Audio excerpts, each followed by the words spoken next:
ঢালাও মামলা হচ্ছে সংস্কার করার ক্ষেত্রে, সেটি আসলে উল্টো ফল বয়ে আনবে এমনটাই শঙ্কা প্রকাশ করেছেন বিশেষজ্ঞ যারা আছেন তারা। আপনার কাছে এই যে ঢালাওভাবে হত্যা মামলা কিংবা মামলার যে বিষয়টি সেটি সম্পর্কে জানতে চাই। এই যে মামলা সংক্রান্ত যে প্রশ্নটা বললেন, যে এখন যেগুলো হচ্ছে, শুরুতেই কয়েকজন বিশেষজ্ঞ পর্যায়ের আইনজীবী এই মামলার মেরিট সম্বন্ধে তারা সন্দেহ প্রকাশ করেছে ভবিষ্যতে এই মামলাগুলো টিকবে কি টিকবে না। হাইকোর্টের, সুপ্রিম কোর্টের কয়েকজন আইনজীবী, আমি নিজে আইনজীবী না,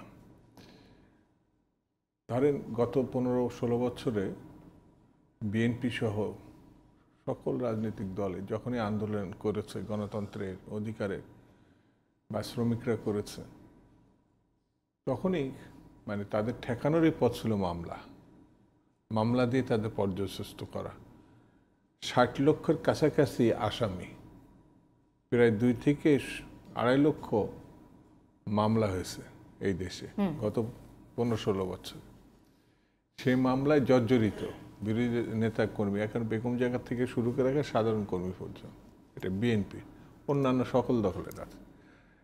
তারা শুধু আসামির হিসাবে কোর্টেই যায়নি, তাদের সকল কাজ কম, যে চাকরি করতো চাকরিটা বাতিল হয়ে গেছে, ব্যবসাটা ধ্বংস হয়ে গেছে, এরকম একটা পরিস্থিতি, তারা দুর্বিষহ পরিস্থিতিতে। এখন যে হারে মানে মামলা খারিজ হচ্ছে বলে বলা হচ্ছে, এই গতিতে চললে এটা আগামী 20-30 বছর লেগে যাবে।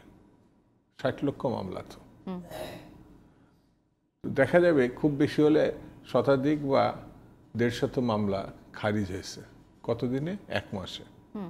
60 লক্ষ আসামির পরিণতি কি হতে পারে?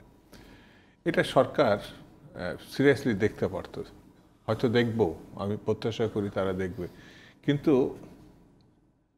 10-15 দিনের মধ্যে প্রধান উপদেষ্টা এবং অন্যান্য যেসব ছাত্র নেতৃবৃন্দ আছে তাদের একটি প্রশাসনিক অর্ডারে ম্যাক্সিমাম মামলা প্রত্যাহার হয়ে গেছে। হতেই পারে যারা শেষ দিকে এসে জীবন দিয়েছে, লড়াই করেছে, তারা তো এটা প্রত্যাশা করতে পারে, কিন্তু তাদের যে অভিভাবক, চাচা, বাবা, নানা, ফুবু, খালু, তারা 16 বছর ধরে যে মামলা বয়ে বেড়াচ্ছে, সেই ব্যাপারটা নিয়ে একটু ভাবলে ভালো হতো, কিন্তু এখন সেটা হয়নি। তো অতীতটা সামনে রেখে যদি ভবিষ্যৎটা আমরা চিন্তা করতাম, তাহলে সরকারও সিরিয়াসলি এটা দেখতো। তার আইনজীবীরা আছেন, আইন বিশেষজ্ঞরা আছেন, তাদের সঙ্গে এটা তো এক ধরনের সংস্কার। ওই সরকার এতগুলো মামলা দিয়েছে, আমরা মামলা কেন্দ্রিক বা মামলা বা সরকার হব না।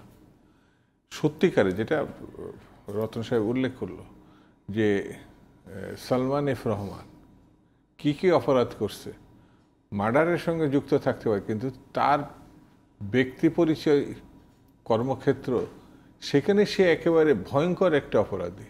অর্থনীতির ক্ষেত্রে, ব্যাংক লুটের ক্ষেত্রে, পাচারের ক্ষেত্রে, ওই জায়গায় কি একটা মামলা হয়েছে কিনা, যদি না হয়ে থাকে তাহলে এটা ভালো কিছু ইঙ্গিত করে না। ঠিক তেমনি আইনমন্ত্রী হিসাবে যিনি এখন আছেন, তিনি 3টা নির্বাচনকে ধ্বংস করার প্রক্রিয়ায় যা ব্যবস্থা তিনি করছে, মার্ডার কেস যেতে হয়ে থাকে তার এলাকায় বা ঢাকা শহরে তার ভূমিকায়, সেটা আমি এখানে উল্লেখ করতে চাই না, কিন্তু মূল যা অপরাধী, তিনি আইনি ব্যবস্থাটাকে ধ্বংস করে ফেলছেন বাংলাদেশে। এরকম যার যে ভূমিকাগুলো আছে, প্রধানমন্ত্রী থেকে শুরু করে, মামলা যে খুব বেশি হয়েছে আমি বলবো না, কিন্তু ভুল মামলা করে মামলা সংখ্যা বাড়িয়ে এতে খুব বেশি কিছু হবে না। মামলা জট বাড়ে, শুধু না, আসল যে অপরাধী তারা মানে পার পেয়ে যাবে, আর পার পেয়ে যাবে। এটা আমাদের আইনজীবীরাও বেশ কয়েকজন আছে, তারা এটা বলেছে। সেই জায়গাটায় সরকারকে সতর্ক করা। আমরা অপরাধের বিচার করতে চাই, কিন্তু একটা মানুষকে শায়েস্তা করব, তার কোনো অপরাধ নাই, এটাও আবার মাথায় রাখতে হবে। তাহলে একটা সমাজে অস্থিরতা তৈরি হতে পারে। ভিন্ন মতলম্বী ছিল বলে, আছে বলে গত সরকার তাদেরকে শায়েস্তা করছে। আমি তো গণতন্ত্র চাই, শাস্তিও চাই, একটা ন্যায়সঙ্গত বিচারও চাই। এই যেমন আয়নাঘর হয়েছে, আয়নাঘরের তদন্ত হবে, এর সঙ্গে কারা জড়িত, অপরাধটা দ্রুত এই পর্যায়ে, এটা তো সরকারি পর্যায়ে হয়েছে, এটা আইন শৃঙ্খলা বাহিনীর সর্বোচ্চ যারা আছেন তাদের কোনো কোনো গোয়েন্দা সেকশনের তত্ত্বাবধানে হয়েছে। এটা তো সাংঘাতিক অপরাধ একটা।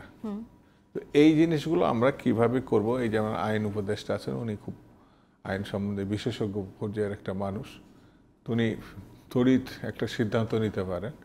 এবং সরকার যদি সিদ্ধান্ত মানুষের উদ্দেশ্যে বলে যে প্রতিদিন উঠেই একটা করে মামলা করতে হবে, এটা বাদ দেন। প্রতিটা জেলায়, থানায়, ইউনিয়নে যেসব বিশেষজ্ঞ তাদের সঙ্গে পরামর্শ সাপেক্ষে যে অপরাধ সংগঠিত হয়েছে, আগে তো অপরাধের দরকার ছিল না, যেটা কি বলে ওটাকে, ঘটনা ঘটছে কি ঘটে নাই, গায়েবী মামলা, সরি শব্দটা গায়েবী মামলা, সেটা পুলিশ এই গায়েবী মামলা, সেটা তো সংখ্যা বাড়ানো হতো, এখনো আছে সেগুলো, হাজিরা দিয়ে যাচ্ছে, বাস চলছে। তো আমার কাছে মনে হয় মামলার থেকেও বড় জিনিস এখন সেটা হচ্ছে আমি জাতিকে কোন দিকে নিয়ে যাব, অর্থনৈতিক, শিক্ষা, শিল্প, সংস্কৃতি, এই বিষয়টাকে ডিসাইড হতে হবে।